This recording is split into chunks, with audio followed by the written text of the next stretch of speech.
Salutations, maître, je suis Métatron, ange de lumière, en compagnie de Tiburon du service cristallin, et nous vous accueillons en ce moment hors du temps, embelli dans un champ d'amour inconditionnel. Cher humain, chaque âme en dualité cherche des réponses en s'efforçant, à son niveau, de comprendre le grand mystère de la vie.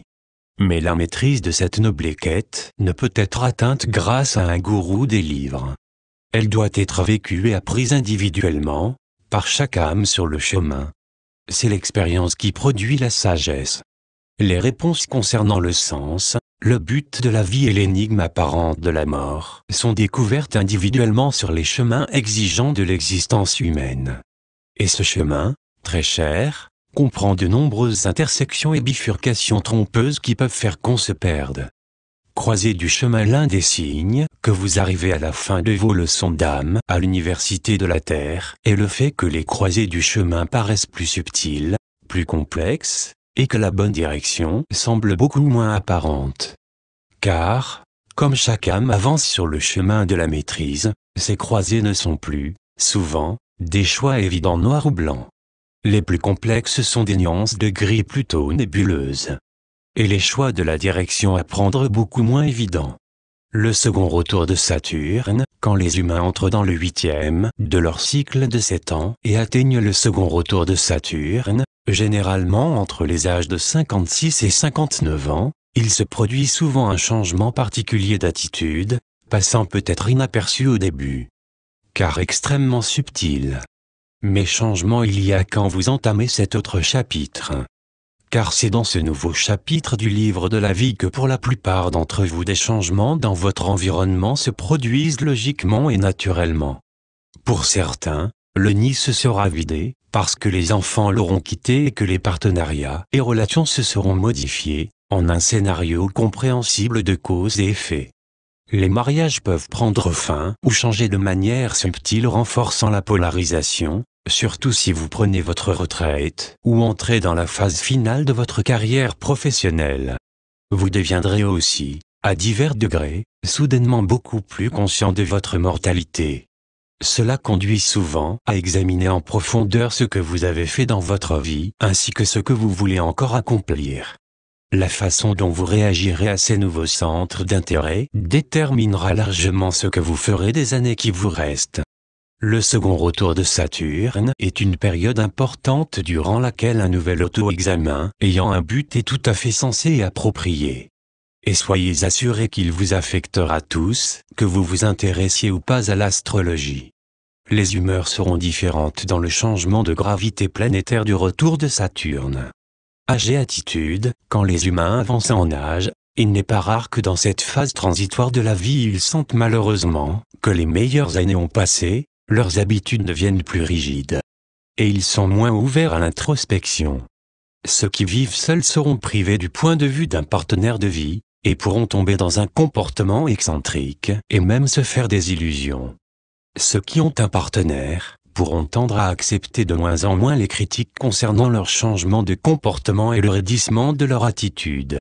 Dans les deux cas, la même pétrification pourra s'installer. Maître, ne croyez jamais qu'aucune des phases de votre vie ne soit dépourvue de but. Rien ne serait plus éloigné de la vérité. Nous vous assurons que chaque moment du temps passé sur la Terre est imprégné de signification, d'aspiration, de buts prédéfinis et de nobles désirs. Il est donc de plus en plus important que vous ne vous laissiez pas aller à l'apathie ou au raidissement, comme vous abordez les étapes finales de la vie. La rigidité est essentiellement une perte de bien-être. Une impression de stagner qui peut contaminer les attitudes à partir de diverses croyances erronées. Durcissement du cœur maître, nous le répétons, être retranché dans vos habitudes sous l'effet de l'âge est une erreur qu'il faut éviter. Et elle peut l'être en reconnaissant l'importance de cette étape de la vie. Très cher, si vous laissez la rigidité s'installer, elle ne fera que croître et deviendra de plus en plus difficile à surmonter. La raideur toxique peut généralement se manifester de deux façons.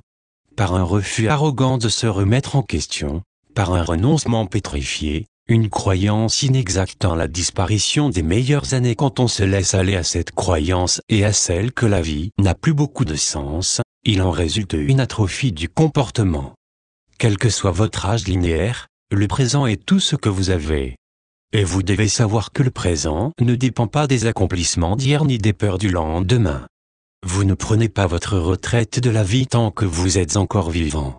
Chaque moment doit être confronté avec énergie, avec une attitude d'espoir, pour permettre la fluidité du courant de vie.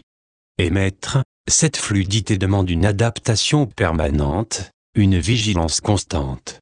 La rigidité peut entraîner la dégradation, la spirale descendante de l'atrophie spirituelle, même chez les chercheurs spirituels. Les êtres les plus retranchés dans la raideur arrogante sont dotés d'une grande force de volonté, convaincus d'avoir raison, refusant toute critique et aveuglément décidés à faire prévaloir leur point de vue. Ils vivent dans un monde à eux où le moi régit tout et se considère comme irréprochable. Émettre, toutes les fois qu'on se croit infaillible on s'immobilise. Malheureusement, ceux qui sont dans ce cas choisissent de n'avoir pas conscience de leur rigidité. Leur auto-isolation n'est généralement pas perçue et les empêche donc de voir que quelque chose ne va pas chez eux. Cette attitude peut évoluer vers l'autosatisfaction arrogante et les tentatives de contrôler les autres. Mais de nouveau, ceux qui se trouvent dans cette situation ne s'en rendent pas compte parce qu'ils refusent de se remettre en question. Cette sorte de rigidité est en fait un endurcissement du cœur. Une forme de déséquilibre de l'ego. Dans le pire des cas, cela peut conduire au narcissisme et son obstination, une volonté indomptable de ne s'intéresser à rien d'autre que soi. Cela bloque le flux équilibrant du courant de la conscience. Un autre aspect de la raideur due à l'âge est le refus d'accepter les faits, le déni du vieillissement et un sentiment d'impuissance. Chacun de ces scénarios est à divers degrés le résultat de la peur, du manque d'espoir, de l'apathie, toute émotion qui conduise au désespoir. Tout cela fissure l'aura, ce qui diminue automatiquement la résistance et les défenses immunitaires du corps, et de plus modifie ses équilibres chimiques et cause les conditions de la maladie. Courant vital. La conscience fluide est largement différente de la conscience statique.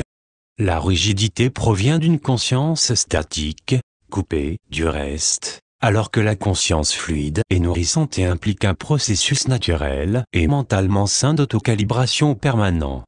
La conscience fluide donne accès au subconscient, à l'état plus élevé, qui est la source du soi supérieur et de la divinité. L'autodiscipline vient bien sûr en tête des valeurs requises pour une bonne vie. Il n'existe pas de moyen facile d'atteindre l'illumination, et l'engagement et la responsabilité sont essentiels au développement de l'accomplissement. Maître, les conditions que nous décrivons peuvent prendre place dans toutes les phases de la vie, mais la tendance à la rigidité des attitudes devient plus grande aux étapes finales de l'existence humaine. À certains moments de la vie, nombreux sont ceux qui se sentent fatigués et qui, pour une raison ou une autre, cessent de faire l'effort nécessaire. Il se peut qu'à un certain point ils ressentent leur expérience de la réalité, comme tout à fait achevée, virtuellement sacro-sainte, et n'éprouvent pas le besoin de davantage de savoir. Ils laissent tomber et se reposent sur leur laurier, en général vers la fin de leur âge moyen, au moment du second retour de Saturne. C'est comme s'ils avaient atteint un sommet imaginaire, ou peut-être s'agit-il seulement de paresse ou de fatigue. Tant d'entre vous conçoivent l'âge de la retraite comme le moment de cesser d'apprendre et de tout simplement se reposer. L'ouverture d'esprit laisse subtilement place à une vision étrécie de la réalité de leur avancement en âge. Très peu nombreux sont ceux qui continuent jusqu'au moment de leur mort à explorer le mystère de la vie ouvertement et avec dévotion, sans cesser d'améliorer et de redéfinir leur compréhension du monde et de tout ce qui est vrai et doté de vertu. Nous vous disons que tous ceux qui se trouvent sur le vrai et juste chemin cherchent à rester en équilibre. Ils s'efforcent de demeurer enracinés avec humilité et sont mentalement stables.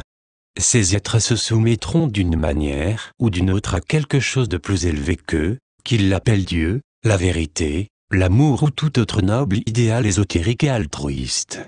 Ils croient en une réalité fondée sur les faits et non pas en l'illusion de leur projection. Évitez le désespoir du vieillissement. Le désespoir se propage plus vite qu'une maladie contagieuse. L'état de dépression /désespoir cause l'activation de quelque chose de comparable à un virus en sommeil. Mais en vérité le désespoir est tout sauf passif. Il peut le paraître parce qu'il est souvent auto-infligé quand le sujet ressent toute action extérieure en vue d'un changement comme inutile. Mais soyez assurés qu'à l'intérieur, le brasier du désespoir, les flammes de la dépression, brûlent furieusement et détruisent. Si vous êtes affecté par la dépression, la tristesse ou l'impression de ne jamais bien faire, sachez que c'est seulement en observant attentivement le soi que vous connaissez, celui de la vie quotidienne, que votre propre réalité peut être examinée, comprise et réorganisée pour raviver l'existence en tant qu'expérience pleine de joie. Il n'est pas juste de vivre dans la tristesse ou de renoncer à agir. Et c'est seulement grâce à l'introspection, aussi douloureuse soit-elle, que des réponses positives et des résolutions peuvent être trouvées. Et maître, un tel examen doit mettre côte à côte pour les comparer, le soi de tous les jours et les idéaux du soi supérieur, l'identité intérieure. Il doit y avoir un désir, une intention, une volonté de découvrir en quoi il diffère ainsi qu'une détermination à agir pour corriger ces écarts. Maître, comme nous l'avons répété, si vous ne prenez pas le temps d'examiner vos états subjectifs, vous ne pouvez pas vous plaindre du fait que les mêmes conditions se reproduisent indéfiniment dans votre vie. Si vous demeurez déprimé ou désespéré, si de nombreuses réponses semblent vous échapper, c'est que, pour une raison ou une autre, vous n'avez pas fait l'effort de vous examiner vraiment. Faites cet effort. Dans la vie, à chaque précieux moment de cette vie, il faut faire un effort. L'idée qu'une vie productive et prospère est facile est tout à fait fausse. Pratiquement toutes les leçons apprises dans la vie le furent non seulement en faisant face aux défis, mais aussi en les relevant d'une manière positive. Avancer avec grâce dans ces années d'ancienneté est destiné à récolter la sagesse et à l'exprimer dans la joie. Relevez les défis maîtres, vos textes religieux disent qu'il est plus difficile à un riche d'entrer au paradis qu'à un chameau de passer par le chat d'une aiguille. Cette phrase signifie que vous choisissez des incarnations comportant des défis vous permettant de progresser. Une vie dans la richesse, où tous les besoins sont satisfaits, est peut-être plus facile matériellement en 3D, mais elle n'oblige pas forcément à travailler. Et facilite malheureusement le développement de traits négatifs comme l'arrogance, l'illusion d'avoir tous les droits et l'exercice du contrôle sur les autres. Le bouddhisme enseigne que chaque âme choisit des défis pour progresser, et qu'une vie qui en est dépourvue n'offre pas beaucoup de possibilités d'avancement. Une âme sage choisira une vie exigeante de l'effort, avec des coups montés difficiles. Edgar Cayce dit que les âmes possédant la maîtrise n'optent pour une vie facile qu'une fois sur 4 ou 5, et que 75 à 80% des incarnations sont choisies avec des coups montés, des contrats d'âme comportant des défis permettant le progrès et le développement pour conclure. La vie peut être difficile et c'est là une noble vérité. Ce n'est souvent que lorsqu'on est coincé par des obstacles conséquents qu'on peut faire face aux défis et les surmonter. La vie implique toujours des tensions, qu'elles soient dues à la famille, au travail ou aux finances. C'est inévitable et cela peut provoquer une masse de problèmes de santé comme l'insomnie, la dépression, les maladies de cœur. Mais les sages ont appris à gérer leur stress, par la méditation, l'exercice, ou ne serait-ce qu'en s'accordant quelques minutes chaque jour, pour se détacher des soucis, des ordinateurs, de la télévision et du téléphone. La concentration sur chaque souci vous attirera précisément les choses que vous redoutez. Trouvez un groupe de chercheurs, qui pensent comme vous et ayez des contacts avec des personnes de tous âges. Les voyages sacrés, les conférences sur les sujets de métaphysique et les livres de spiritualité sont d'excellentes choses auxquelles vous occupez. Trouvez la joie et vivez-la, riez. Le rire et le plaisir sont des moyens valables de rajeunissement. Celui qui exprime la joie, qui apprend comment être heureux, est capable de changer son monde et d'améliorer sa réalité. Accéder à la joie implique de vraiment apprécier la vie, et il n'existe pas de meilleure période pour cet accomplissement que celle des vieux jours. Trouver le bonheur et garder la joie font partie des plus grands accomplissements pour une âme cherchant à atteindre la maîtrise. Et au crépuscule de la vie, il est de la plus grande importance de vivre pleinement chaque moment, avec intensité. Vous n'êtes pas des êtres cosmiques venant sur la Terre, pour ne faire que travailler puis mourir. Vous êtes des esprits qui ont choisi de progresser. Cela implique d'apprendre à vous exprimer avec vivacité et bonheur à travers la joie de vivre. Ceux qui vous disent que les meilleures années sont celles du passé sont dépourvus de sagesse et ne savent pas que le moment présent est toujours le point de pouvoir. Cher cœur, mettez à profit le jour présent. Saisissez le moment. Créez l'amour et la joie. Je suis Métatron en compagnie de Tiburon du service cristallin. Vous êtes bien aimé. Et il en est ainsi.